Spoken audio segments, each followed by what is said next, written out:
Bienvenidos a Adamas, escuela de sabiduría gnóstica del cristianismo primitivo, porque la lucha no es del bien contra el mal, ni de la luz contra la oscuridad, sino del conocimiento contra la ignorancia.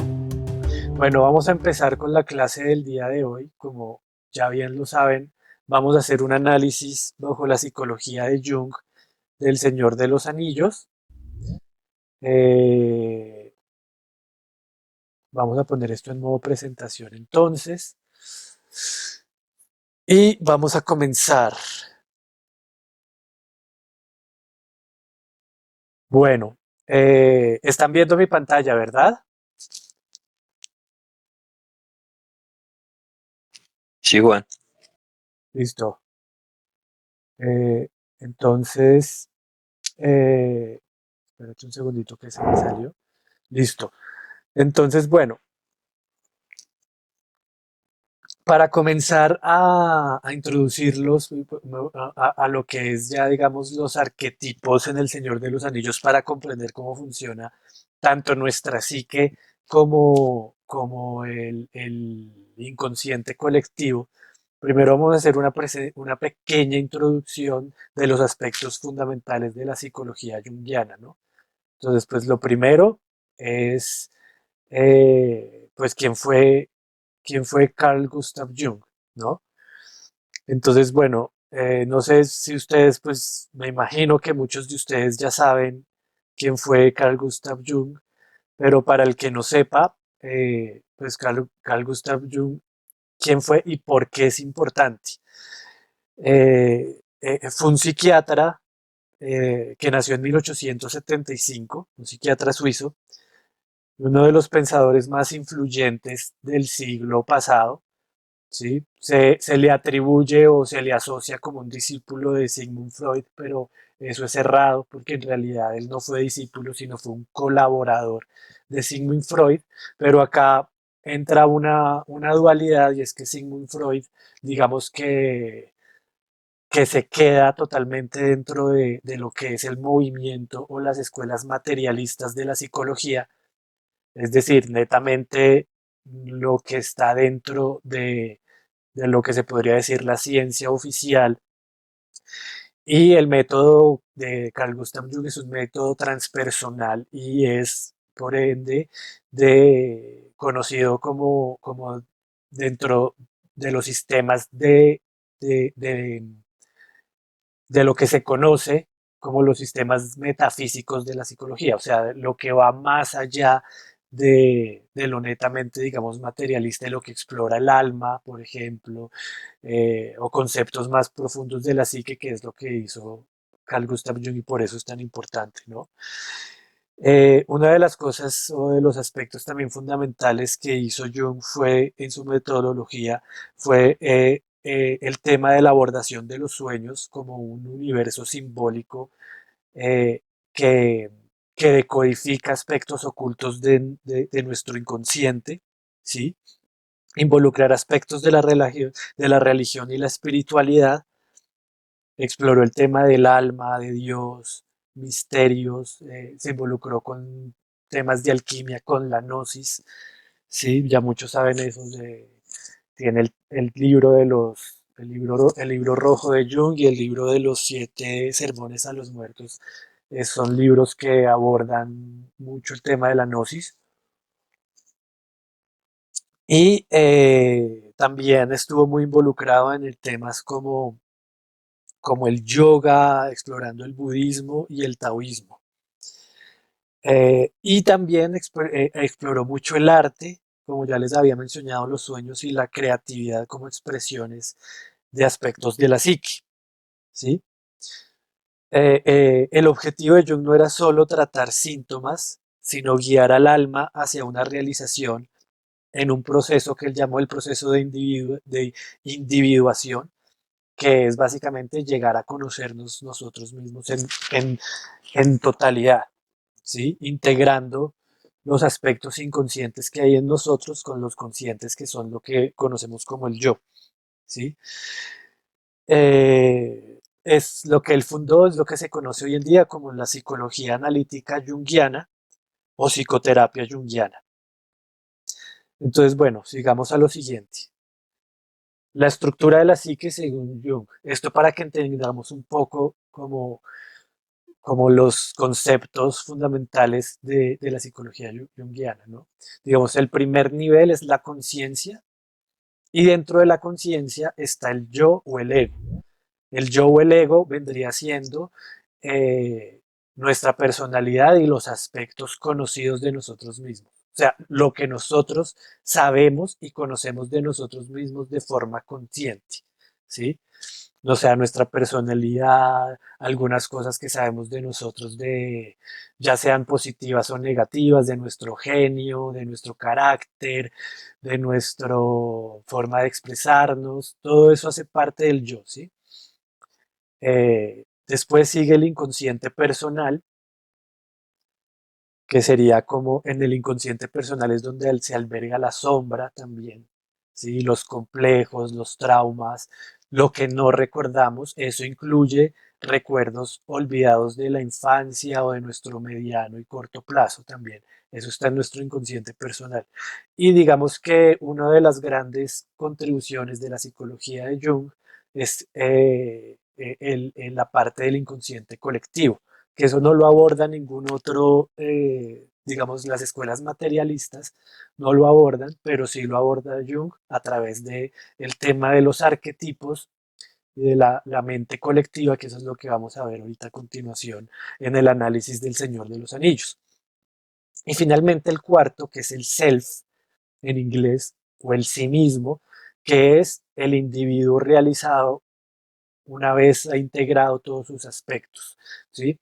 Entonces, digamos que este tipo de psicología no solo es una psicología que busca sanar, por decirlo así, o que busca como terapia, digamos, sí, superar como ciertos, de pronto, momentos psíquicos en los que nos encontramos, como la depresión o alguna psicopatología, sino que también es un sistema que busca a través de la integración del ego o del yo fragmentado, eh, digamos, una especie de iluminación, si se quiere, o de realización del alma, ¿no? Que esto yo también se los expliqué un poco en un post que hice ayer en Cápsulas de Conciencia, que si bien todos estos procesos son netamente psíquicos y por ende álmicos, porque recordemos que psique, el alma significa literalmente psique, es la traducción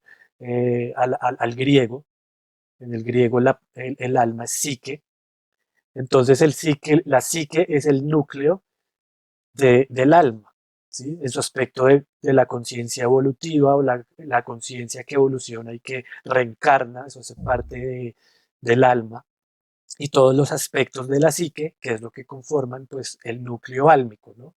Las experiencias, la personalidad, todo eso es el alma, ¿no? El espíritu ya es otra cosa. El espíritu ya es el aspecto divino, incognoscible, que no pertenece ni al cuerpo, ni a la psique, sino que más bien está atrapado dentro de la psique. Pero si nosotros hacemos un proceso de individuación, de integración de esa psique fragmentada, estamos entrando a, digamos, a hacer un proceso mucho más profundo para también la adquisición de la gnosis, ¿no? Entonces, bueno, ahora vamos a ver los arquetipos principales, ¿no? Digamos que uno de los más importantes es la sombra, eh, el segundo sería el ánima y el animus. El ánima es el aspecto femenino que debe integrar en este caso el hombre o los hombres, y el animus es el aspecto femenino que tendrían que integrar las mujeres, ¿sí?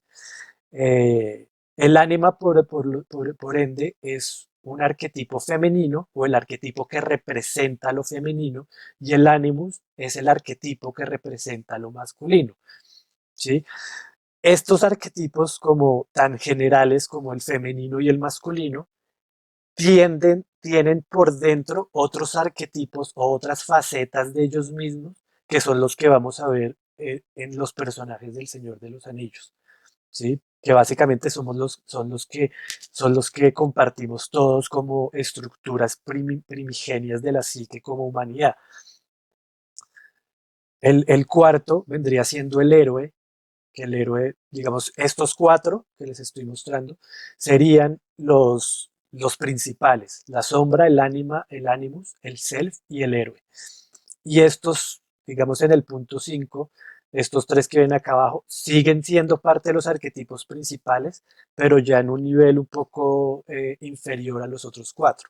Y está la gran madre, que es un arquetipo femenino, o sea, haría parte del ánima, pero en este caso tendría unos atributos o unas especificaciones, eh, digamos, más marcadas, ¿sí? La gran madre, el viejo sabio o la anciana sabia y el stricter o el embaucador, ¿sí? Ya vamos a hablar un poco más de ellos cuando empecemos a hablar de los personajes del Señor de los Anillos, pero hoy podemos hacer un resumen. Entonces, la sombra. La sombra es el lado oscuro de la psique. Todo lo que el yo rechaza, niega, teme, contiene instintos reprimidos, miedos, agresión, pero también potencial no desarrollado. Integrarla es clave para crecer. Lo que no enfrentamos nos controla desde la oscuridad.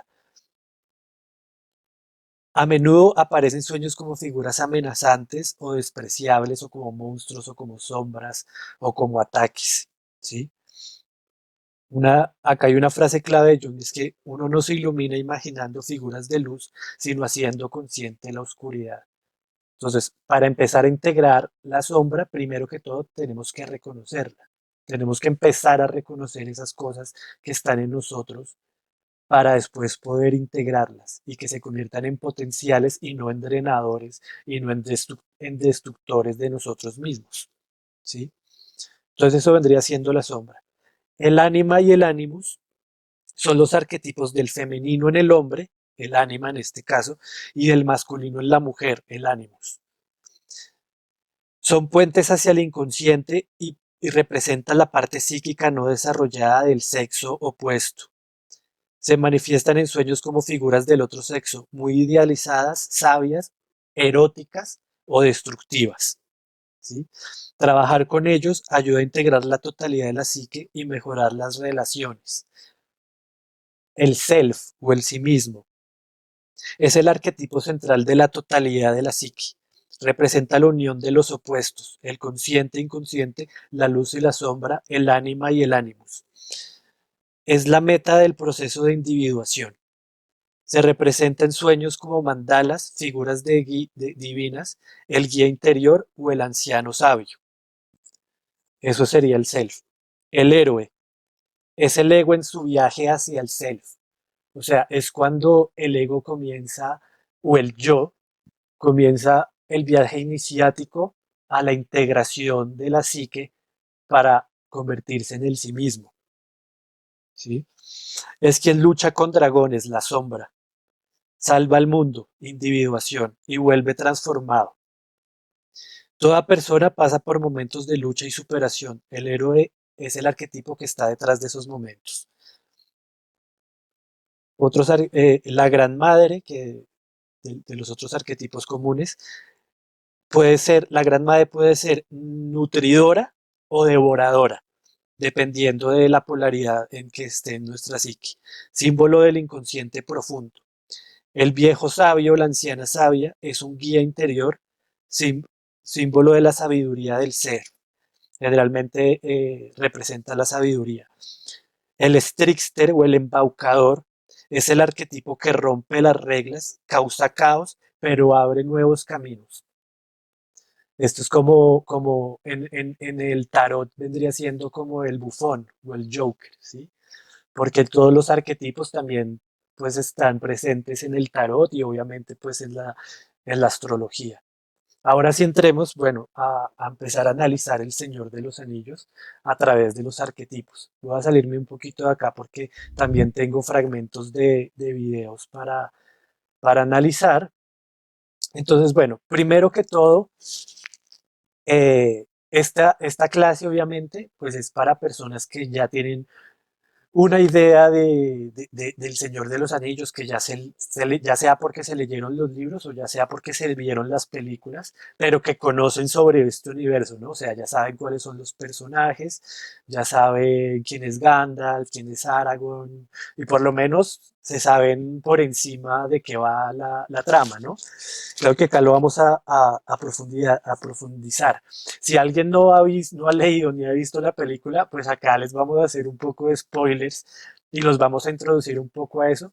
Pero bueno, digamos que para comenzar acá, vamos a comenzar eh, por un tema que es muy importante y es que la comunidad del anillo, digamos en este caso dentro de la psicología junguiana o del análisis junguiano que estoy haciendo, la comunidad del anillo no es que sean diferentes personajes aislados, sino que ellos mismos, estos 9 personajes que estoy mostrando acá, estos 9 personajes que les estoy mostrando en pantalla, Aragorn, Gandalf, Legolas, Boromir, Sam, Frodo, Merry y Pippin, todos ellos son aspectos, como lo acabamos de ver en la introducción a la psicología junguiana, todos ellos son aspectos de la psique, pero como una sola, un solo núcleo psíquico. Es decir, nos vamos a imaginar que la comunidad del anillo es la psique de una persona o también funciona como si fuera la psique del inconsciente colectivo, ¿no? Porque estos arquetipos recordemos que los compartimos todos, pero entonces también se puede analizar desde el punto de vista individual de cada persona, de cada ser, ¿sí? Como desde el punto de vista del inconsciente colectivo. Pero no es que sean unos personajes ahí aislados, o sea, eso es como la parte más superficial de poder interpretarlos a cada uno, sino que cada uno de ellos hace parte de aspectos de la psique, ¿sí? Como un núcleo psíquico. Entonces, por eso yo les puse acá la comunidad del anillo como diferentes aspectos de la psique. Primero fragmentados y luego unificados, que eso es lo que va a hacer Frodo en su viaje por la destrucción del anillo, ¿vale? Entonces, arranquemos con los arquetipos desde los arquetipos junguianos, desde el Señor de los Anillos. Entonces vamos a empezar por lo que yo considero que es lo más importante o uno de los más importantes, que es la gran sombra colectiva, que en este caso lo representa Sauron, ¿no? Como yo les pongo acá, es el arquetipo del mal colectivo, la sombra del self, o sea, la sombra del sí mismo, el poder desbordado, sin conciencia, es el deseo de controlar, es el deseo de poder, es el deseo de tener, ¿sí? Que de hecho el símbolo del anillo representa eso, por eso está también asociado a Saturno. Saturno también es el señor de los anillos, ¿no? Eh, que finalmente es el deseo. Y fíjense que en la trama de la película, todo el tiempo los personajes se están enfrentando básicamente su propia sombra, que es, o sea, al espejo que les refleja lo contrario de ellos, y todo está relacionado a ese deseo que emana de ese anillo, ¿no? Por ejemplo, un ejemplo para no ser tan obvios con Frodo. Un ejemplo es Gandalf, ¿no? Gandalf es un arquetipo que representa al anciano sabio, la sabiduría, es el que guía a la comunidad del anillo a través de ese viaje que emprenden todos para destruir el anillo, pero Gandalf tiene una sombra, ¿sí? Que es Saruman. Saruman es la antítesis de Gandalf, es el sabio que cae y se vuelve ese sabio, digamos que los aspectos negativos del sabio, espérate, por acá los tengo, nos podemos adelantar un poquito, ¿sí? Representa el sabio corrompido, la sed de poder, de sabiduría sin humildad, o sea, el que impone sus creencias, el de la fe ciega, es que yo pienso así, punto, el que utiliza la sabiduría con manipulación, ¿sí? Entonces digamos que el anillo, el anillo de poder que lo forjó Sauron, representa ese deseo que en cada personaje se manifiesta o significa algún aspecto de ellos mismos diferentes, ¿no? Entonces, el primero que tenemos que tener en cuenta acá es Sauron porque todo gira en torno a esa gran sombra, ¿no? Es el destino de ese universo está regido por el control y el dominio que tiene él sobre el anillo y lo que proyecta sobre todas las razas. Eh, entonces, bueno, aquí comenzamos ya con Frodo, sería el héroe iniciado, como habíamos visto acá en los arquetipos. El héroe hace parte de los 4 principales arquetipos junguianos. ¿Y por qué en este caso Frodo es el héroe? Porque es el que carga con la responsabilidad de destruir el anillo. Yo sé que muchos dirán, no, el héroe es Aragorn o el héroe es Sam. Y sí, digamos que todos son héroes todos son héroes, por decirlo así. eh, pero en este caso, el héroe, digamos, el que emprende el viaje del héroe como tal, es Frodo. Frodo es el que sale de su zona de confort al principio cuando Gandalf toca la puerta en su casa en la comarca de los Hobbits, que él vivía muy tranquilo, una vida muy pacífica en un sitio muy natural, ¿no? Los que vieron la película o leyeron el libro, los hobbits son personajes increíbles, muy pacíficos, disfrutan de las cosas sencillas de la vida, de una buena cena, trabajan y labran sus huertos, hacen su propia cerveza artesanal, sus quesos, bueno, ¿sí?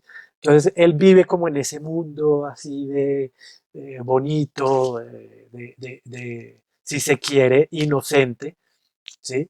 Pero el destino, acá es donde entra el destino lleva el anillo único de poder a las manos de Frodo y él tiene que hacerse, él al principio, como siempre pasa en el viaje del héroe, él al principio es reacio, no quiere... no quiere tener esa responsabilidad, eh, pero al final él termina aceptando su destino y sin saber lo que le espera, él dice, bueno, yo lo voy a hacer, yo voy a destruir el anillo, aún sabiendo, aún sin saber bien todo lo que eso corresponde, lo va descubriendo a medida que va avanzando en su viaje, ¿no? Recordemos, el viaje del héroe tiene unas facetas, ¿no? Que, bueno, eso lo podemos ver ahorita. Ahorita puedo buscar un diagrama del viaje del héroe y lo exploramos un poco. Pero el héroe central de la historia vendría siendo Frodo, ¿no? Entonces, el héroe el héroe iniciado en este caso es el héroe vulnerable, o sea, no es el héroe tipo Conan o el héroe tipo Aragorn en este caso, sí, que son, eh, no, sino que este es un héroe vulnerable que acepta una carga que lo sobrepasa a él. La carga es más fuerte que él. Es el portador del cambio interior y exterior. Los atributos son valentía, resiliencia, humildad y transformación. Y su sombra es el riesgo a convertirse en todo lo que odia o ser tentado por el anillo y finalmente caer ante, ante el deseo que proyecta el anillo, ¿no? Eh, entonces, perdón, estoy mirando bueno, ya. Entonces, el segundo arquetipo, digamos, de los importantes acá es el anciano sabio, que en este caso está representado por Gandalf, ¿no? El anciano sabio representa la sabiduría ancestral que orienta al héroe, es el mediador entre varios mundos y portador de un conocimiento profundo.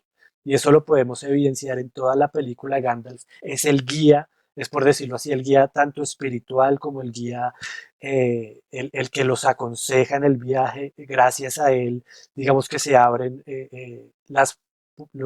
los caminos y cada personaje va entendiendo su propósito. Él como el anciano sabio es el que los guía en ese camino. Sus atributos son la clarividencia, la guía espiritual, el sacrificio y el poder interior, ¿sí?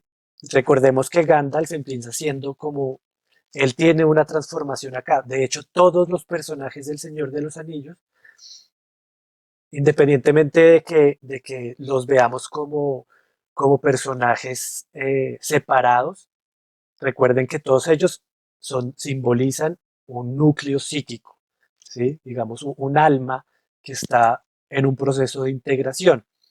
Pero cada uno de ellos, dentro de ese proceso, también cada uno de ellos va evolucionando y se va transformando a sí mismo. Cada uno de ellos encuentra su sí mismo, ¿sí?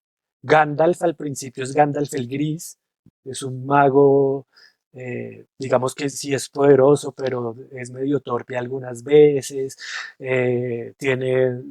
tiene adicción por el tabaco de los hobbits, le gusta también la cerveza, bueno, tiene como ciertas cosas ahí, pero acá nos dicen una cosa importante y es que uno de sus atributos es el sacrificio y el poder interior.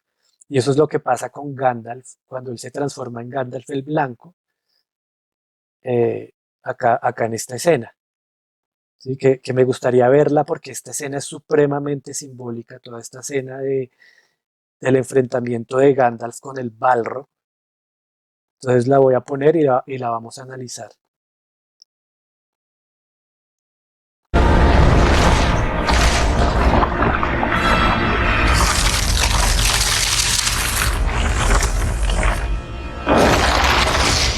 Ahí es cuando pues, ellos están en Moria y ahí ya aparece el Balrog y pues obviamente el Balrog no puede atravesar el puente de casa que llegaría a la superficie terrestre.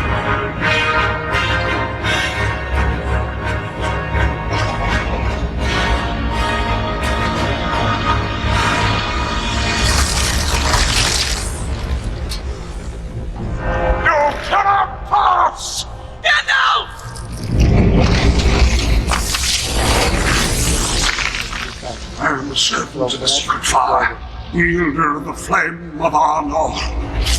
The dark fire will not avail you, flame of Udun!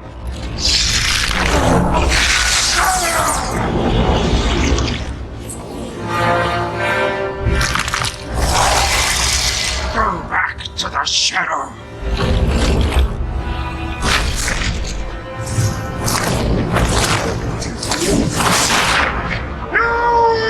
Shall not pass!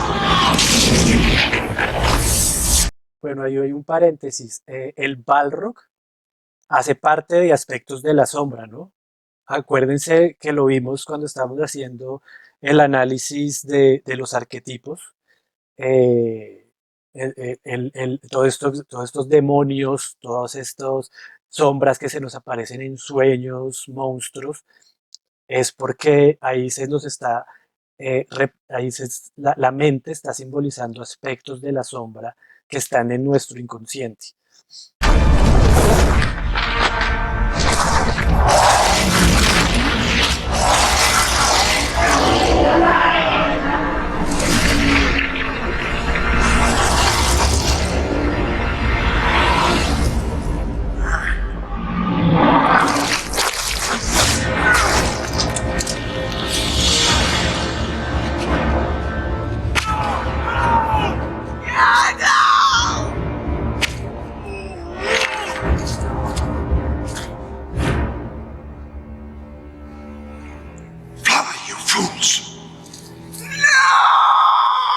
¿Ven? Ahí lo que hizo Gandalf es activar uno de sus atributos, que es el sacrificio por los demás.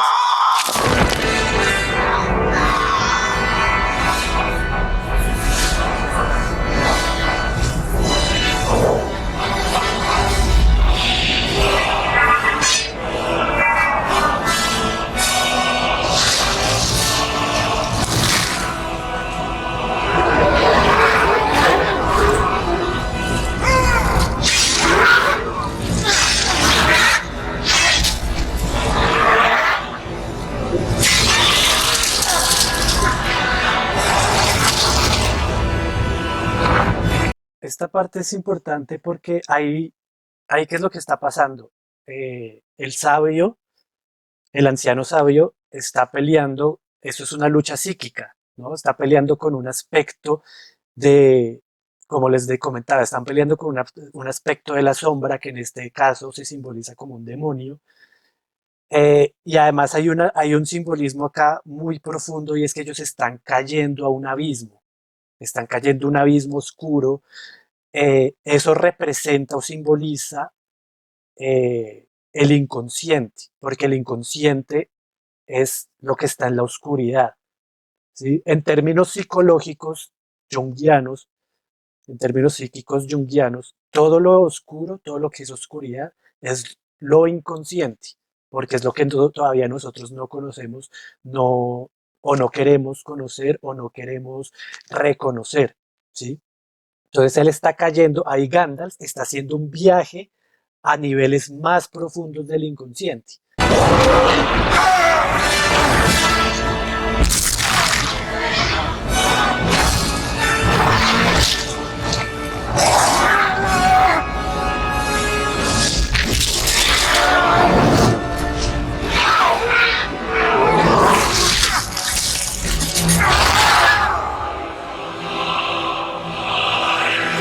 Fíjense esa escena. Es como el abismo en el fondo del agua.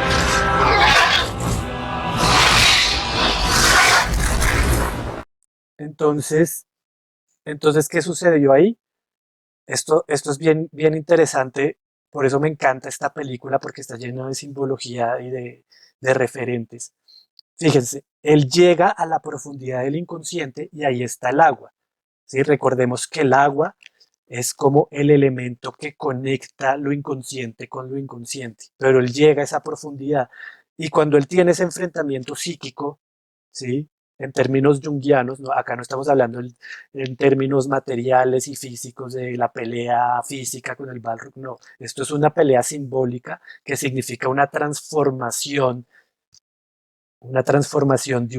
que lleva a un arquetipo a elevarse a sí mismo a otro estado, ¿sí? Gracias a ese sacrificio que hizo Gandalf, él se transforma de Gandalf el gris a Gandalf el blanco. Él ahí trasciende, él ahí en ese enfrentamiento con el Balrog, él trasciende una cantidad de aspectos de sí mismo y renace renovado, renace en un Gandalf más sabio, más poderoso, más, sí, más en un nivel superior, en un nivel de, digamos, de su orden dentro de la orden de los magos, en un nivel superior, en el nivel más elevado que es la orden blanca, ¿no? Entonces, bueno, esto ya dejémoslo acá, era para entender un poco esta parte. Y ahora sigamos con el siguiente arquetipo. Bueno, pero no hemos hablado de su sombra, ¿no? Como ya se los había explicado cuando estaba poniendo el ejemplo del anciano sabio, la sombra del anciano sabio en este caso sería Saruman, que representa el sabio corrompido por la sed de poder, la sabiduría sin voluntad o el dogmatismo. Todo eso hace parte de la sombra del anciano sabio. Él evidentemente demuestra tener una voluntad y una sabiduría superior y eso lo lleva a transformarse a través de ese enfrentamiento psíquico con la sombra y a través del descenso al inconsciente en ese abismo profundo, él renace como Gandalf el Blanco, ¿no? El siguiente arquetipo es Sam, que Sam no es que sea, vuelvo e insisto, estos no es que sean aspectos separados, sino Sam es un aspecto de Frodo, por eso siempre está con Frodo, ¿sí? Que en este caso sería el siervo fiel o el alma compasiva, ¿sí? Que encarna el amor desinteresado, la lealtad y el valor discreto. Sus atributos son la abnegación, constancia, devoción y coraje del corazón. Su sombra es la dependencia, la falta de autonomía y el miedo al abandono. Entonces, Acá esta parte La comarca muestra aún la recuerda esas mi sabor. características de ese arquetipo, que es como cuando ese Cuando abrieron arquetipo la se nieve, activa en el héroe, las es el que lo orquídeas volverán a impulsa florecer a, a y las terminar el aves viaje. empezarán a hacer sus nidos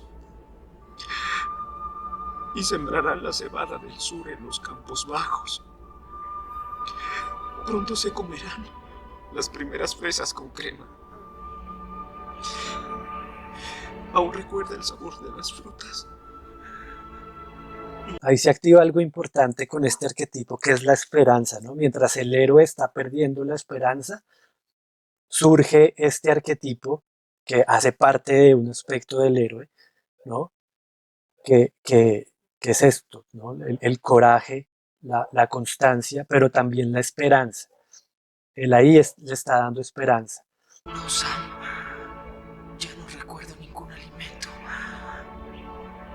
Ni el sonido del agua. Ni las flores.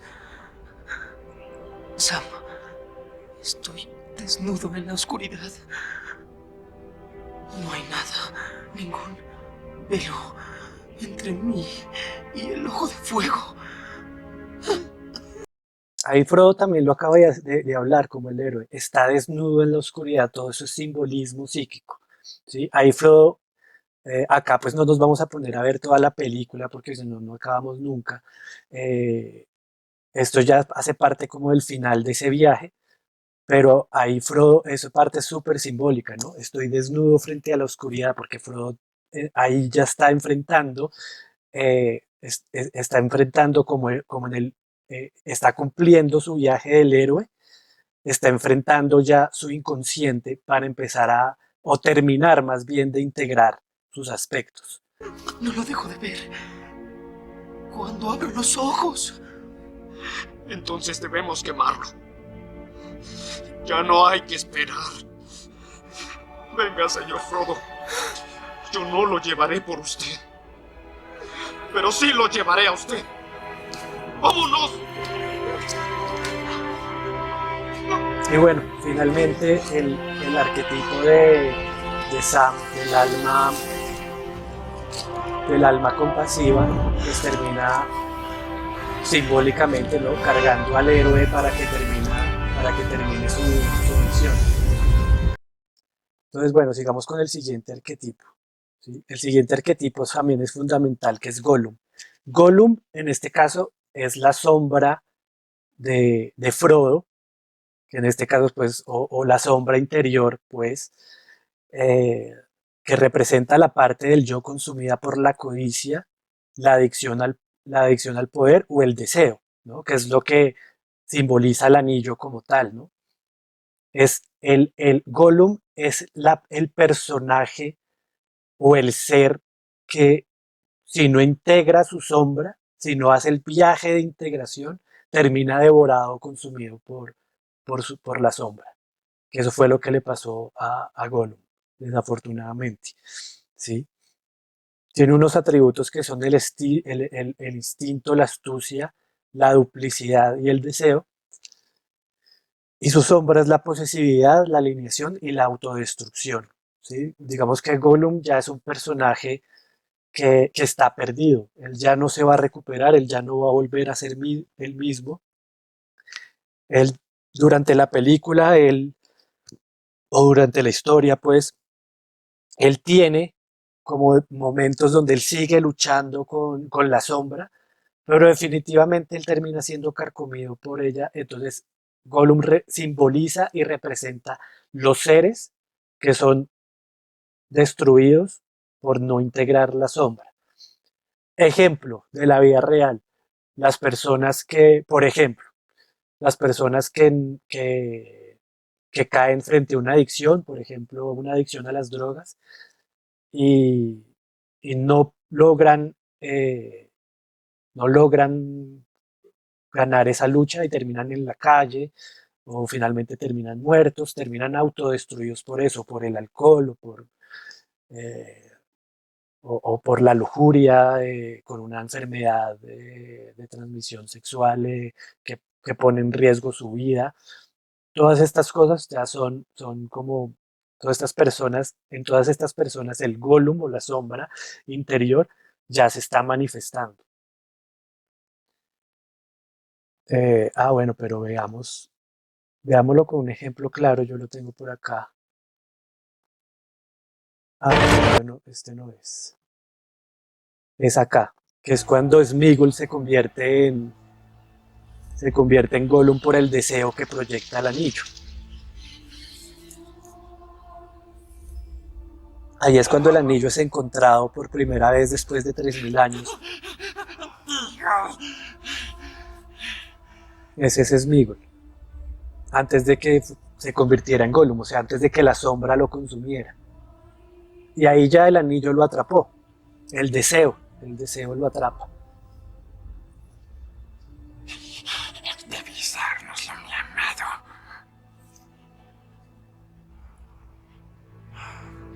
¿Por qué?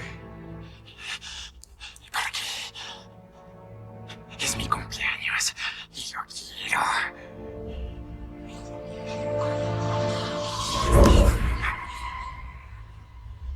Si bien entonces, como les explicaba al principio, el anillo es un símbolo en realidad del deseo y cada personaje va a manifestar ese deseo de una forma diferente. Ahorita más tarde lo vamos a ver en Galadriel, pero acá fue inmediato. Ya aquí en este momento ya empieza la transformación de Sméagol, que era un hobbit como todos los hobbits, pues bonachón, alegre, eh, una buena alma, pero acá ya se empieza a empezar a consumir su psique por el deseo.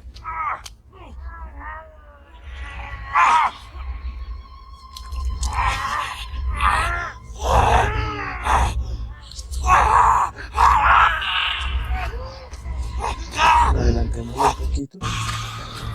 Y eso lo lleva a asesinar incluso a su hermano.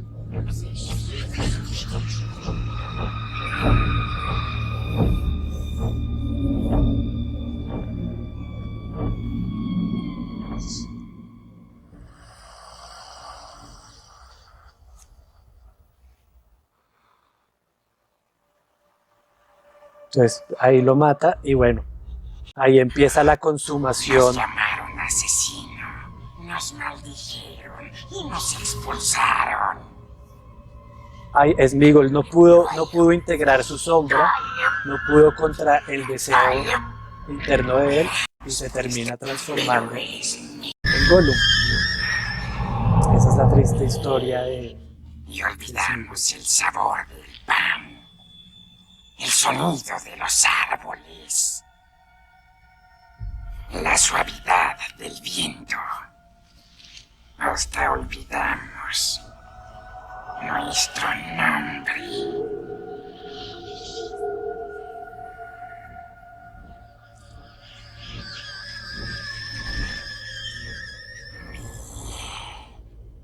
Precioso. Ahí está. Bueno, entonces Sméagol, o Gollum, mejor dicho Gollum, es la sombra y también pues es lo que simbolizaría la sombra no integrada de Frodo, ¿sí? Si Frodo sucumbiera ante el anillo, se termina convirtiendo en otro Gollum también. Obviamente uno de los personajes más queridos por todo el mundo y más representativos, Aragorn. Mucha gente pensaría que Aragorn representaría el héroe, pero como ya les expliqué, en este caso el héroe es Frodo porque Frodo es el que está emprendiendo el viaje arquetípico acá, no es Aragorn. Pero Aragorn tiene mucho que ver ahí como el arquetipo del Animus. Recuerden que el Animus es el arquetipo masculino, ¿sí? También, como les explicaba, todos los arquetipos, digamos, dentro de la gran esfera del masculino como arquetipo, hay diferentes aspectos en el interior, ¿no? El héroe, el sabio, el anciano sabio, todos esos son arquetipos del arquetipo del Animus o del masculino. Pero en este caso, el personaje del Señor de los Anillos que más representa el arquetipo del Animus o del masculino es Aragorn. ¿Por qué? Porque es el protector ¿sí? Acá en la descripción lo dice, la figura del logos y del héroe maduro representa el principio masculino integrado y la autoridad interior. Atributos: voluntad, nobleza, dirección, responsabilidad, protección. También otros que no están ahí como honor, lealtad.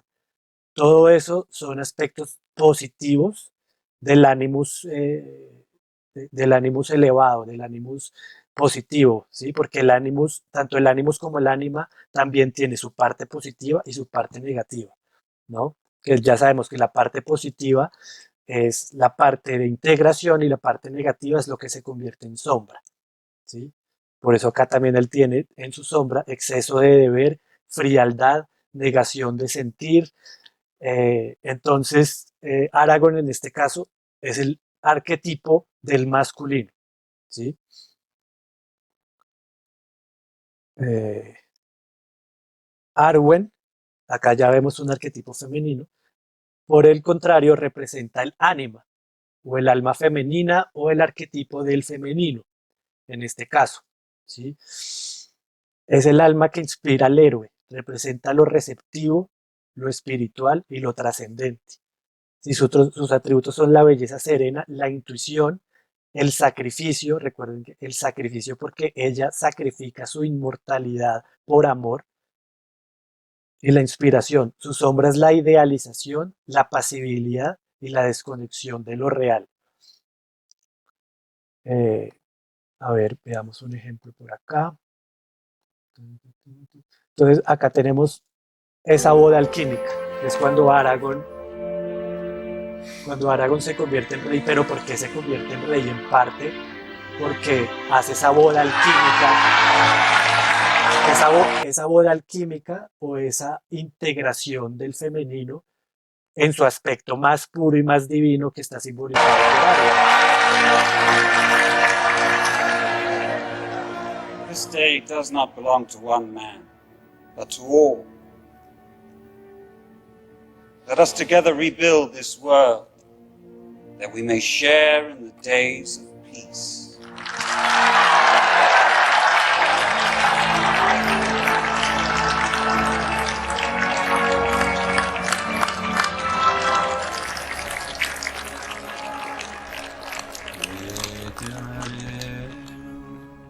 Adelantémoslo un poquito.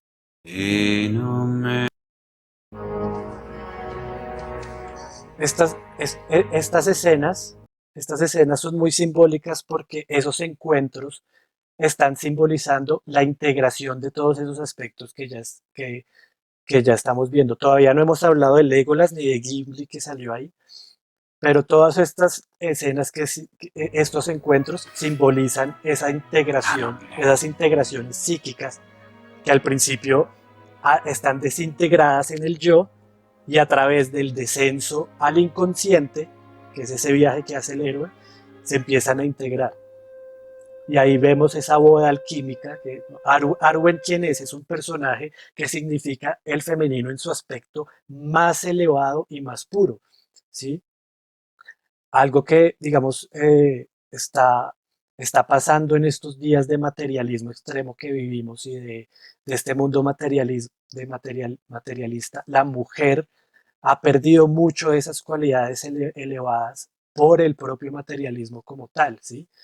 Hoy en día, así como el hombre también ha perdido muchos de sus atributos elevados por el mismo materialismo también. Por ejemplo, el hombre hoy en día ve a la mujer solo como un objeto sexual, o en muchos casos solo la belleza física, sí, la superficialidad. Y la mujer, por el otro lado, solo está viendo al hombre como un proveedor útil, o, sí, o solo en términos económicos, o solo en términos de que ese hombre le provea algo o le dé algo, pero todo porque las relaciones no están funcionando y por eso está tan disociado el mundo en este aspecto, porque están desequilibrados el ánimos y el ánima. No se están integrando el ánima en el masculino ni el ánimos en el femenino, sino están separados y cada vez están más distorsionados, no solo con las ideologías del feminismo, no solo con las ideologías, ¿sí? Con esta lucha de la separación del hombre y de la mujer, sino porque está distorsionado. Entonces, en este momento, hay, el hombre y la mujer se están relacionando desde sus aspectos más bajos, más superficiales, lamentablemente. Pero Arwen acá simboliza el aspecto más puro y más sagrado del femenino, ¿sí? Ella se sacrificó por amor, pertenece a una raza que es la raza de los elfos, que es la raza más elevada de toda la Tierra Media, ¿sí? Podríamos decir que es la raza aria, si se quiere, ¿no? Por sus atributos, es la raza espiritual. Y entonces, si no es por esa unión, Aragorn no se convertiría en un rey completo. Eso es lo que lo convierte en un rey completo. Y ese es el poder que tiene el femenino y el poder que tiene la mujer cuando tiene su aspecto elevado, ¿sí? Llevar al hombre a ser su mejor versión, a ser... Recuerden que Aragorn era un montaraz, él había renunciado a su linaje, todo vivía como un forajido en el exilio, ¿sí? Pero este viaje de la comunidad del anillo, que cada quien emprende como su viaje del héroe, pero todos hacen parte de ese núcleo psíquico, ¿sí? Lleva a, mire, fíjense que todos se están transformando. Ya les había hablado de la transformación de Gandalf, él pasa de Gandalf el gris a Gandalf el blanco, ¿no? A través de la confrontación con la sombra. Y acá también Aragorn tiene que confrontar su sombra, que es su linaje, que es el que había caído en el pasado y que fue el que permitió que el anillo sobreviviera, ¿no? Pero es a través de este matrimonio alquímico, de esta boda, con el femenino más elevado y más espiritual, que él logra ser un rey completo. Entonces yo creo que a mí me parece esto muy bonito y muy simbólico porque podemos tomarlo como un ejemplo para nosotros también en nuestras relaciones y en nuestra integración ya si somos hombres en nuestra integración con el femenino o si somos mujeres en nuestra integración con el masculino, para relacionarnos mejor con ese aspecto contrario de nosotros mismos. Eh, digamos que dejando de ser tan superficiales y digamos que intentando tener relaciones más espirituales, si se quiere, aunque pues bueno, está tan difícil, el mundo está tan mal que es un poco difícil, pero bueno, digamos que ese sería el ideal, ¿no? Dejar tanta superficialidad, tanto el hombre, tanto ver a la mujer como físico, como cuerpo, como objeto sexual, y la mujer deba dejar de ver al hombre como cajero automático, como el que me mantiene y estas cosas, sino más bien cómo eh, pasamos de ser el hombre y la mujer ordinarios a ser el hombre y la mujer divinos. Entonces, bueno, dejemos acá. Entonces, ese es digamos, el propósito de Arwen en este viaje del héroe. Y después seguimos con otro arquetipo un poco triste también, que es el guerrero herido, que es el caso de Boromir. Boromir en este caso vendría siendo como un espejo de Aragorn, ¿sí? Es el guerrero que cae, porque Boromir también cayó ante la tentación del anillo. Entonces Boromir vendría siendo una sombra no integrada de lo que podría ser no integrar su sombra en el aspecto de Aragorn, ¿sí?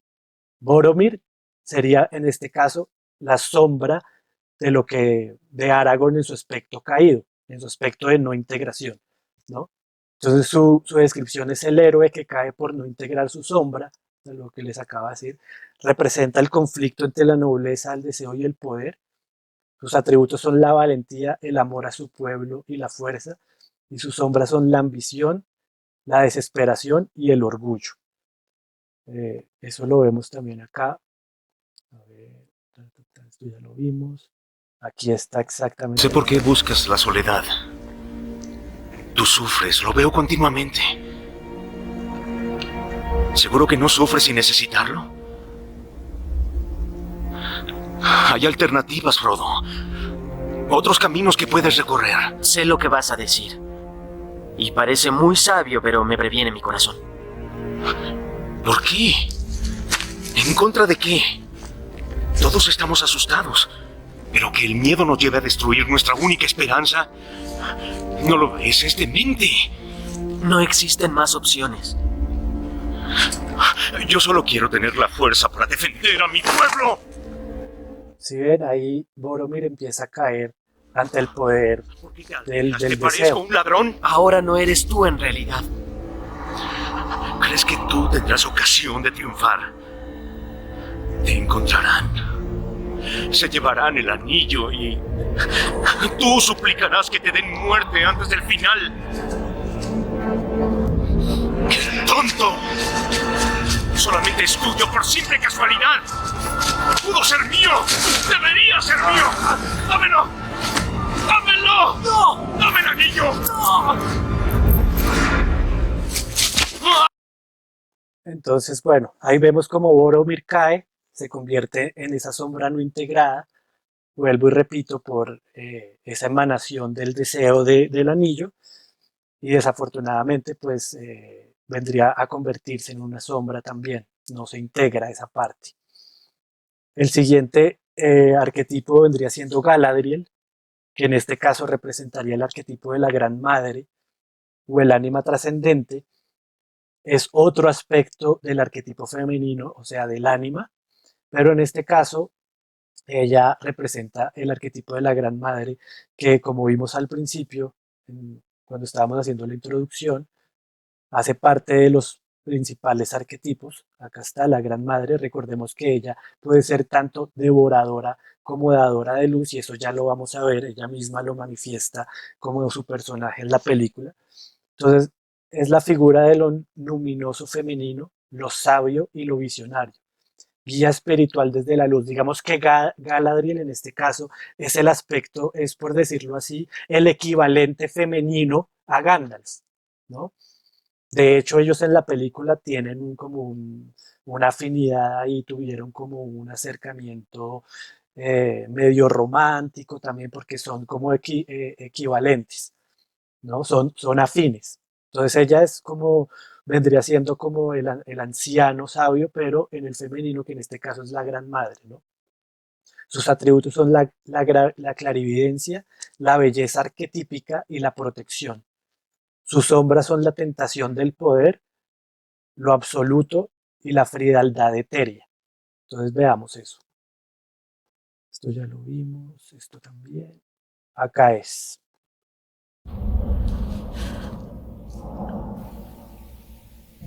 Yo sé qué fue lo que viste. Porque está en mi mente también. Es lo que sucederá si tú fallas. La comunidad se disuelve. Ya ha comenzado. Él tratará de apoderarse del anillo. Ya sabes a quién me refiero. Acabará con todos ellos, uno por uno. Si usted así lo pide, le daré el anillo único. Me lo ofreces libremente.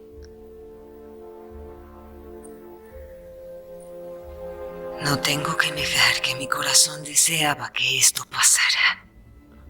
Ahí vuelve a aparecer el deseo. Ella mismo lo acaba de decir.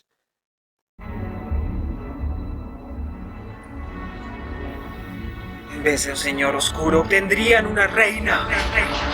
No oscura, muy hermosa y terrible, igual que la aurora. Traicionera, igual que los ángeles.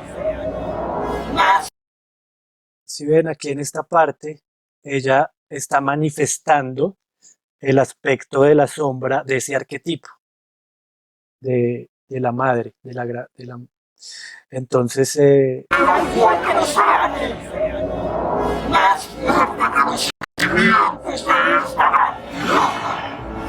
Todos los seres sentirán amor y desesperación.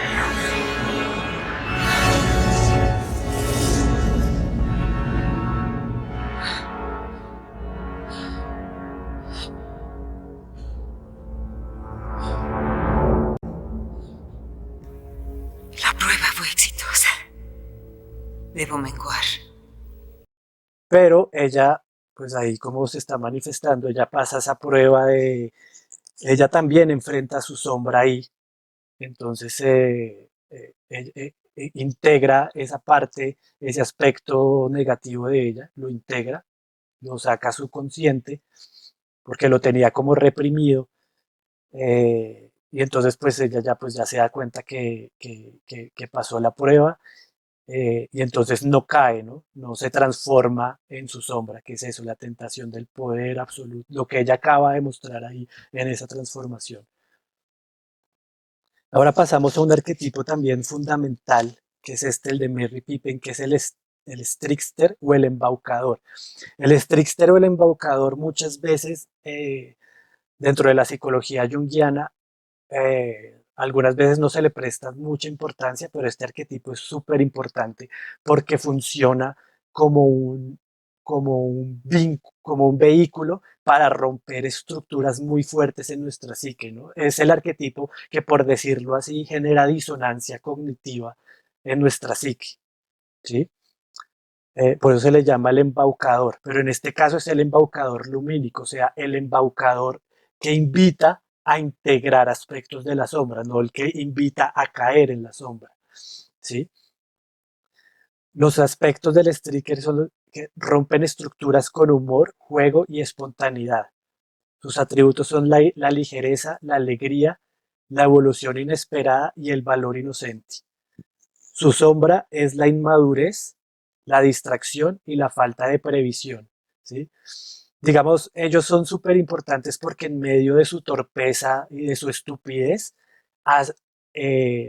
digamos que desenlazan ciertos eventos que son cruciales para que haya un cambio en la historia o para que o los personajes tengan que enfrentarse a su sombra, ¿no? Aquí, esta escena no la pude conseguir, no tuve mucho tiempo, pero recuérdense que gracias al error que comete Pippin en las minas de Moria, que tumba un esqueleto que cae al abismo, es que el Balrog se despierta y aparece después frente a ellos. Ese mismo acto tiene que hacer que Gandalf enfrente a Balrog, que en este caso sería enfrentar a su sombra, y hace que Gandalf se transforme de Gandalf el gris a Gandalf el blanco. En la psique, en la psicología, ese es el propósito del embaucador. Él influye digamos, en nuestra psique para que nosotros salgamos de zonas de confort y tengamos que hacer cosas que muchas veces no nos va a gustar, pero que nos van a transformar a nosotros mismos. Luego sigue Grima, que en este caso sí es el embaucador oscuro o el embaucador de la sombra o el Strixter negativo, ¿sí? Su descripción es que es manipulador, corruptor, representa al Strixter o al embaucador que seduce con la palabra y destruye desde adentro. Sus atributos son la astucia, el lenguaje venenoso, la sumisión y la sumisión disfrazada, o sea, como doble, hipócrita. Su sombra es la traición, la manipulación y la servidumbre por conveniencia. Ese sí lo podemos ver porque yo lo alcancé a poner por acá y es este. De la tempestad. Bueno, acá Gandalf llega a visitar a Theoden. Bienvenida, Gandalf, cuervo de la tempestad. Ahí tenemos la clara visión de ese Striker negativo que tiene envenenada la mente de Theoden, obviamente con ayuda de Saruman, que como vimos es la sombra de Gandalf en este caso. Una justa cuestión, mi rey. Tardía es la hora en que decide aparecer el conjurador. Laspel, te nombro malas nuevas de un indeseado. ¡Silencio! Mantén tu lengua bífida tras tus colmillos. No he vencido al fuego y a la muerte para intercambiar falacias con un gusano sarnoso. La vara. Os dije que le quitarais la vara. Theoden, hijo de Zengel. Mucho has vivido en las sombras. Adelantemos esto un poco. Yo en tu lugar no me movería. Escúchame. Bueno, dejémoslo ahí. El caso, ahí yo creo que entendimos bien cómo funciona ese arquetipo. Ese es el arquetipo del embaucador oscuro, ¿sí? El, el, el hipócrita, pues que el manipulador. Bueno, tenemos a Legolas, que es el guerrero espiritual. Este es otro aspecto del arquetipo del self o del arquetipo masculino. No es que sean, lo que les decía, no es que sean personajes separados, sino que son aspectos de grandes arquetipos principales. Y este es un guerrero que está conectado a la belleza, la armonía y representa la acción elevada. Sus atributos son la agudeza, la serenidad, la conexión con lo invisible, y sus sombras la frialdad, el desapego y el elitismo, ¿no? Porque recuerden que los elfos pertenecen como a la raza más elevada de la Tierra Media, pero cuando ellos no integran esa sombra de la soberbia, ellos se creen una raza superior. Y eso se ve, digamos, en el Hobbit. Ellos se ven en su constante enfrentamiento con los enanos o con otras razas que ellos menosprecian y que sienten que son inferiores a ellos, ¿no? Veamos un poquito de Legolas por acá. Esto ya lo voy a ir cerrando. Acá. Que describe un poco todo ese heroísmo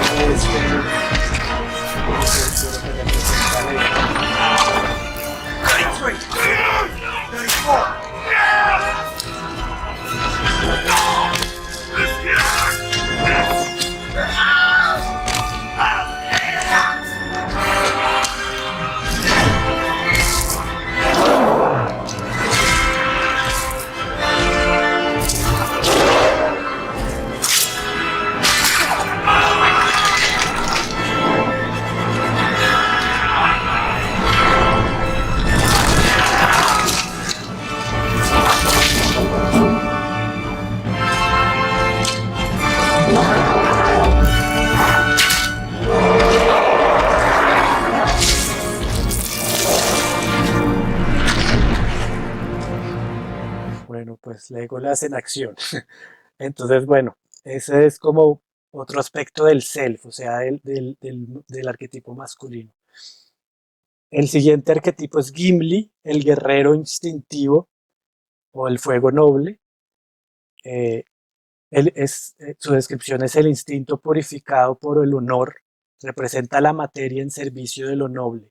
Sus atributos son el coraje, la lealtad y la apertura a lo distinto.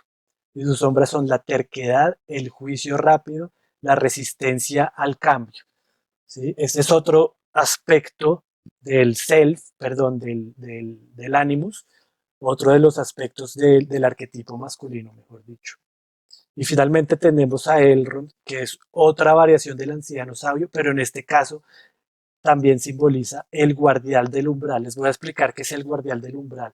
En la psicología, el guardián del umbral es un arquetipo súper importante porque es el que protege, digamos, recuerdos muy sensibles que deben ser protegidos cuando una persona todavía no está preparada para acceder a ellos, ¿no? Cuando uno hace ejercicios de conexión con los arquetipos para sanar algún aspecto o no sanar, para integrar aspectos de nosotros mismos, muchas veces aparece el guardián del umbral simbolizado bajo diferentes aspectos para evitar que nosotros accedamos prematuramente a,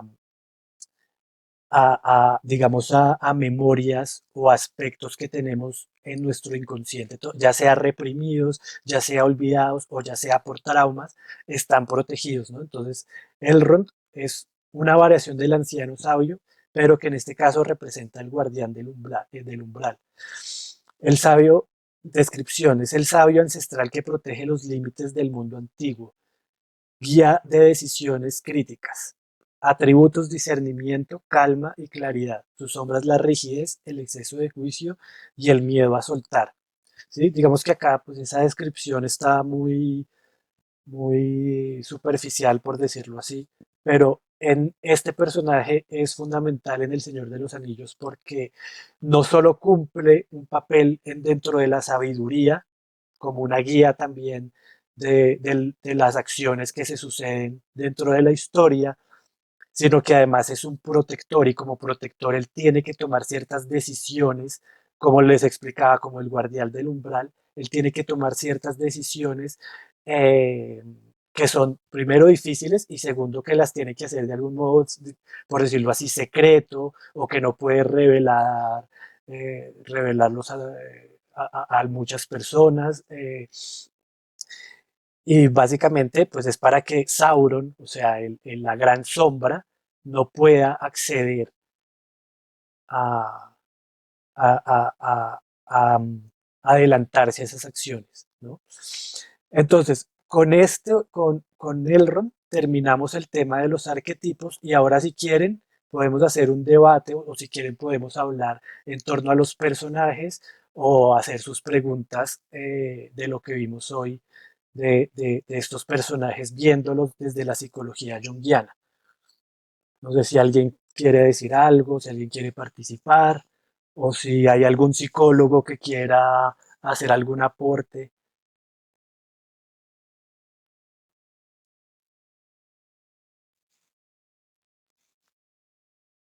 O si tienen alguna pregunta, o si les quedó todo claro.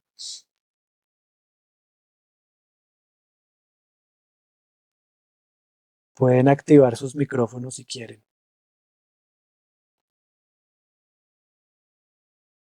Acá me habían escrito. Hola, Hola, ¿cómo están? ¿Quién me habla? Jen. Hola Jen, ¿cómo te va? Muy bien, Juan, muchas La gracias. pantalla está en blanco. Bueno, la verdad me gustó mucho esta clase. Yo soy psicóloga y me gusta mucho también como la psicología de Jung. Siento que incluso tiene unos aspectos que pueden ser complejos de cuando ya Jung empezó a integrar la parte espiritual y me parece que esa explicación con la asociación. Si quieres puedes prender tu cámara, pues si quieres, ¿no? Como para, pero si no, no me importa. ¿Quién, yo? Sí, si quieres, o si no puedes seguir hablando así. Espérame que voy a intentar, porque como estoy desde el iPad, no sé si, espérame. Ahí me veo. ¿Sí? Sí, sí, dale. Bueno, entonces me pareció muy interesante como en esa asociación con El Señor de los Anillos y tengo como dos dudas. Una es en la parte, me quedé muy pensativa en la parte del femenino, la integración del femenino y el masculino, ¿cierto? Que sería el ánima y el animus. Sí. Desde la parte femenina, o sea, yo como mujer, ¿cierto? Sí. ¿Por qué? Entendí la parte del hombre, pero desde la parte femenina siento que no me quedó tan claro cómo la mujer puede llegar a integrar esta parte del animus. Sí, bueno, la parte de la integración de de cualquier arquetipo, ya sea del ánima, del animus o del héroe, acá hay otros arquetipos que no salen en la película, pero que son muy importantes, que generalmente también con los que debemos trabajar casi todos, que es el niño herido, por ejemplo, ese es un arquetipo, el niño herido. Todos los arquetipos se integran haciendo el ejercicio de integración como lo propone Jung, que es un ejercicio de visualización, básicamente es como una especie de meditación que uno hace, donde uno eh, busca el espacio y el momento adecuado para estar muy tranquilo, hacer una especie de meditación, uno cierra los ojos, uno se concentra, respira por la nariz, como hacer una meditación, pero uno lo que hace es hacer una visualización. Entonces en esa visualización tú lo que haces es dejar que tu mente cree un escenario libremente, que tu psique mismo lo proyecta y dejar que fluya la aparición del arquetipo masculino, en este caso. ¿sí?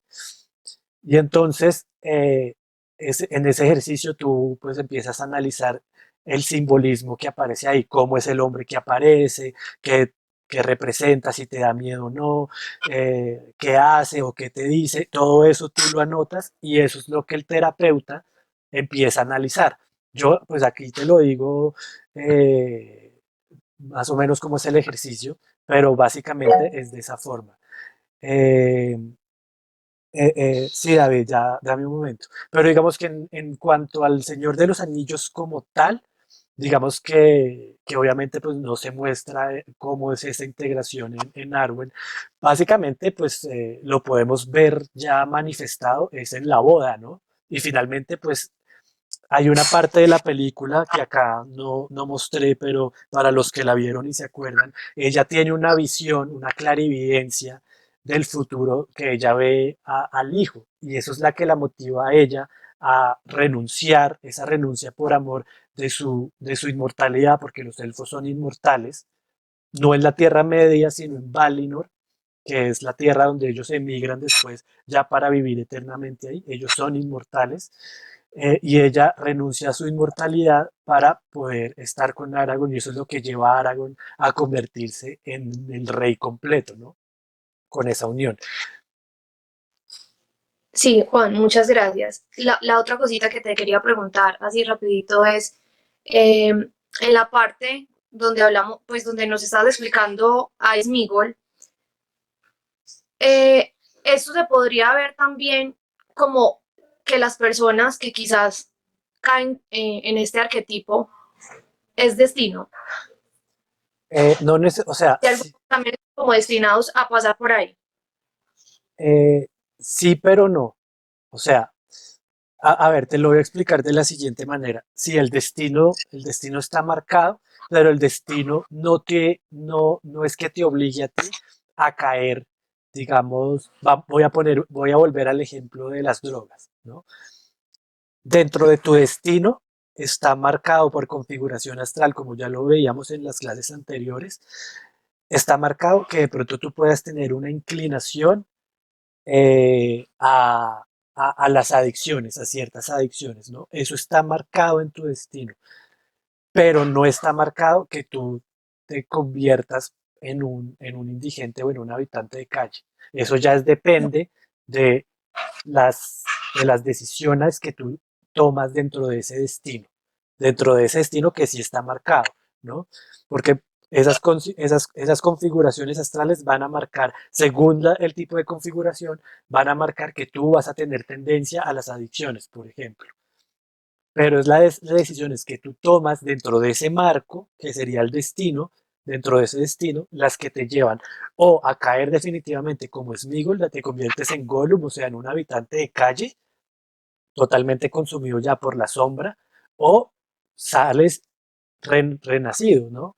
Que muchas personas que se enfrentan a las adicciones son de las que más realizan ese viaje del héroe, porque están en una lucha con esa sombra tan profunda que al final renacen y ya son como unas personas diferentes cuando salen de eso, salen renacidos de eso. ¿Sí me hago entender? Sí, sí, muchas gracias. Bueno, vale. David, creo que puedes activar tu micrófono. ¿Ya? ¿Ahora sí? Sí, sí, sí. Bueno, hola Juan, buenas noches. ¿Cómo estás? Bien, pues esta saga El Señor de los Anillos me parece fascinante porque pues De acuerdo. tiene mucha simbología y tiene muchas cosas, entonces yo también me siento a ver la película y como que me transporta y me transmite muchos mensajes, ¿verdad? No solo con esta, con muchas películas que hay hoy en día. Pero hay una escena en particular que siempre me ha parecido interesante y es cuando ellos están, es que no recuerdo muy bien, pero ellos están, Aragorn está peleando y le pide ayuda a un ejército de las sombras. Entonces el ejército de las sombras después les ayuda a ellos y él después como que el enano le dice como que no haga eso y ellos lo ayudan y después como que él les da algo a las sombras y ellos como que se van. Entonces, ¿cómo interpretarías esta parte como que en la parte de la sombra de nosotros? Bueno, te entiendo. No sé si es clara la escena a la cual Sí, yo me refiero. la voy a buscar ya mismo. Yo creo que eso se encuentra rápido mientras charlamos. Ah, ese se llama El Ejército de los Muertos. Ya sí, Sí, acá ya la encontré. Y se las voy a proyectar. Ahí están viendo mi pantalla, ¿no es cierto? sí. Ah, creo que es esta escena, pues como para poner a los demás en contexto también. La voy a adelantar un poquito. Aquí es cuando entra a la cueva y él evoca a los muertos. Sí, que son como unos espectros. Y él les da algo como que puedes ir en paz y como que ellos se liberan. Sí, lo que pasa es que pongamos en contexto a las personas o recordémosles a los que ya lo vieron. Este ejército es un ejército que tenía una deuda con el ancestro de Aragorn, con Isildur, ¿sí? Ellos tenían una deuda con Isildur y desde entonces eran un ejército de muertos porque nunca saldaron esa deuda que tenían con Isildur. Entonces, esa deuda solo se puede pagar a través de la espada del rey que Elrond reconstruye para Aragorn. O sea, la espada con el que Isildur, que es el ancestro de Aragorn, rompe la mano de Sauron para quitarle el anillo en la primera parte de la saga, ¿no? Entonces, ¿qué es lo que pasa acá? Que Aragorn, pues para poder hacer frente a las fuerzas de Sauron, que ya desató en Gondor, para destruir a Gondor, entonces él acude a este ejército para que cumplan con su palabra y él promete liberarlos de esa promesa que tenían con su antepasado, con Isildur, si le ayudan. Y finalmente, pues Aragorn cumple su palabra. Ahora, esto en realidad, pues digamos que psicológicamente, digamos, no entra mucho en lo que nosotros hemos estado analizando, sino es más, esto ya es un tema narrativo. Sí, esto es más un tema que hace parte como de la narración de la película. Sin embargo, bueno, sin embargo, todo tiene, digamos, una simbología psíquica. Vayamos atrás y lo vemos, porque esto sí tiene una simbología psíquica, pero lo podemos ver rápidamente. Acá hay una parte importante y es que ellos para poder llegar a este sitio, ellos están en una montaña, lo que pasa es que no está todo, pero bueno, ellos están en una montaña y en esa montaña tienen que entrar a una caverna. Recordemos que todo lo que es caverna, todo lo que es oscuridad, todo lo que es estos ambientes como de abismo, oscuro, cuevas, todo eso simboliza la entrada al inconsciente o al subconsciente, ¿sí? Porque es lo que nosotros no tenemos en la parte lumínica del yo. Entonces esto sí podía simbolizar que Aragorn está entrando a un nivel o a una dimensión de su psique, de su aspecto psíquico, que es inconsciente y que está enfrentando aspectos de la sombra ahí, ¿no? Pues todo eso hace parte del viaje del héroe, ¿sí? Que es el descenso al abismo para renacer. De hecho, esta parte, menos mal la trajiste a colación, porque esta parte es fundamental, porque cuando él sale de esta cueva, él ya sale con la espada del rey que le da Elrond. Eso quiere decir que él acá ya se está empezando a convertir en el rey al que está destinado a ser. Pero para eso él tiene que enfrentar las sombras. ¿Sí? ¿Dónde? Entonces, bueno, esto no viene al caso porque, pues bueno, es todo lo que pasa en la cueva, pero fíjense que todo esto hace parte de la descripción del viaje del héroe, ¿no? El descenso al inframundo, o sea, la parte del inconsciente para sacar o sea, en realidad el viaje del héroe es el viaje que una persona tiene que hacer para descender al inconsciente, que en este caso está representado por la oscuridad, o sea, el abismo o el infierno, o todos estos lugares con sombras y demonios. Tiene que descender a ese lugar para sacar al consciente lo que está inconsciente, o sea, su sombra, todos los aspectos que todavía no están reconocidos en sí mismo. Y cuando él sale de este lugar, ahí ya tiene la espada del rey en la mano, él se está convirtiendo ya en el rey, él está cumpliendo con su destino, ¿no? Porque ahí hay una cosa que tiene que ver con el linaje, también está, está haciendo que una promesa del pasado con su propio linaje se cumpla. Entonces, bueno, ahí lo vemos claro, hay una transformación ahí del Montaraz, se está empezando a convertir en rey a través de esa escena. ¿Alguien más?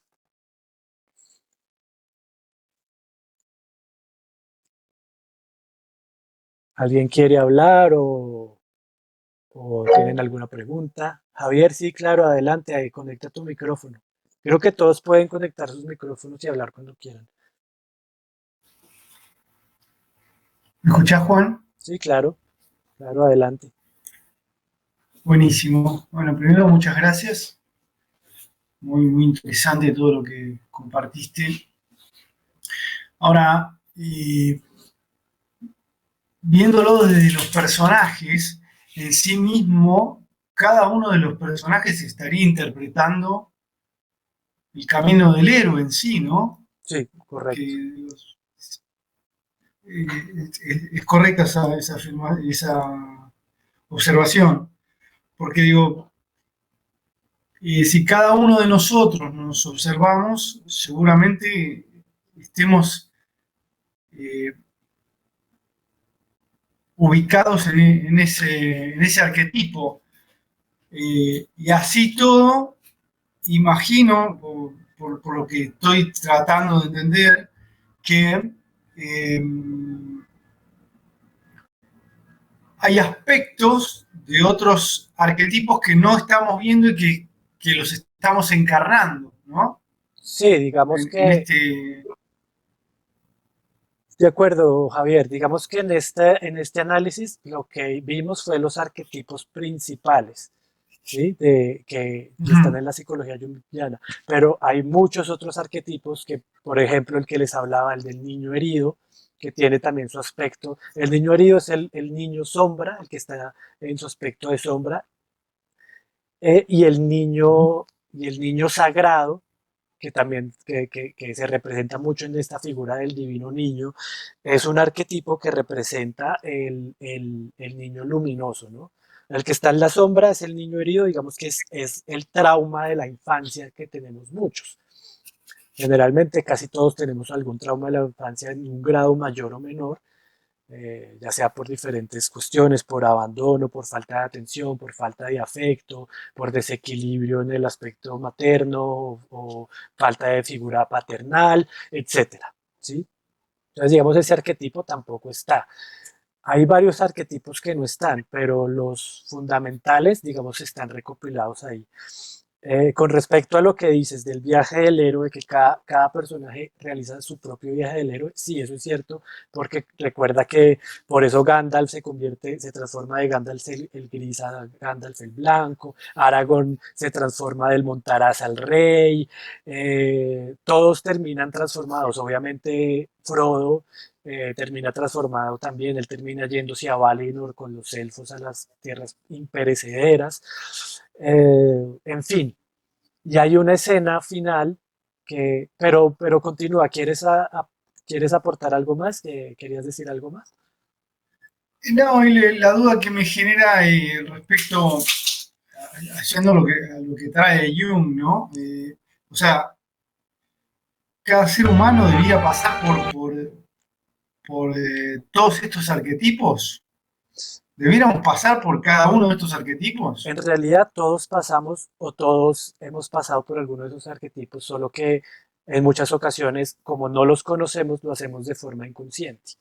Ahora, hay gente que nunca logra hacer el viaje del héroe en su forma completa, o sí lo hacen, pero digamos que, a ver, hay que entender que hacer el viaje del héroe no significa hacer en vida propia un viaje donde uno lucha con seres extraordinarios o que necesariamente tengamos que salir de nuestra casa, sino eso es un viaje interior, ¿sí?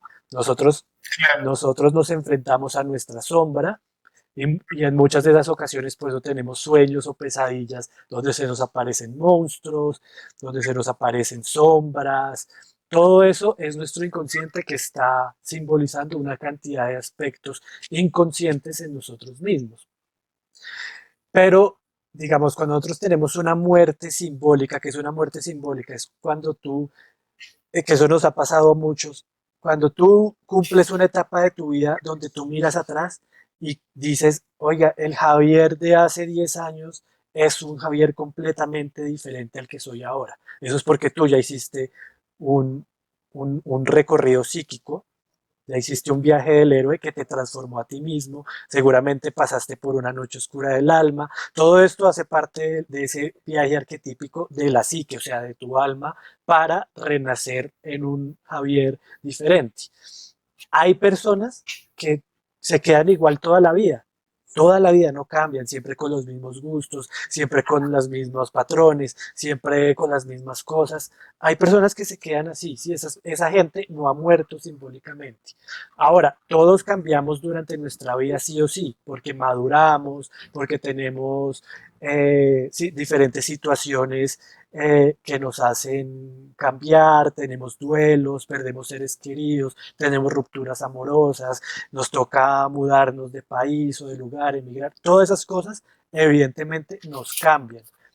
Pero independientemente de esos cambios que hacen estas situaciones, hay personas que sí tienen una muerte simbólica real, o sea, que se transforman radicalmente a sí mismas, que hace unos, que sienten que su personaje de hace años es como si fuera una vida anterior completamente diferente a la que es ahora. Esas personas que pasaron por esos procesos hicieron el viaje del héroe, consciente o inconscientemente, pero lo completaron. Lo vivenciaron. Lo Clarísimo. vivenciaron, sí, sí, sí. Entonces, bueno. Clarísimo.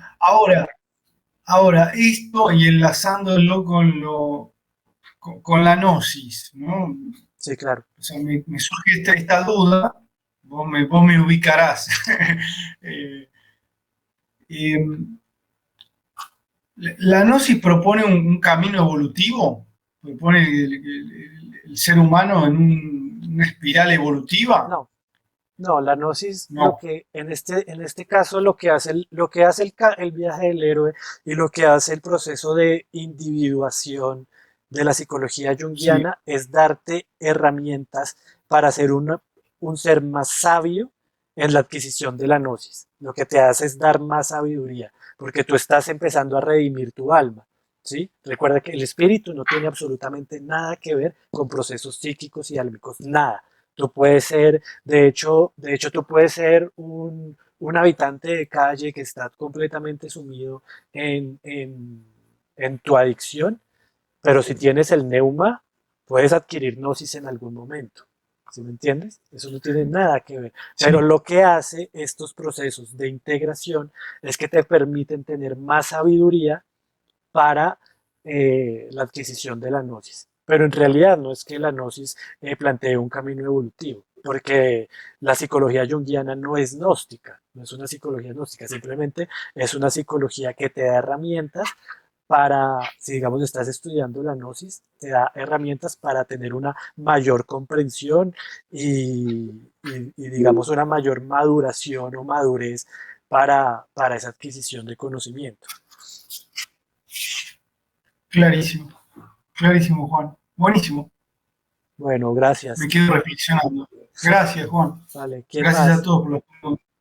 No, con gusto, con gusto. ¿Alguien más quiere aportar algo? ¿Alguien más quiere preguntar?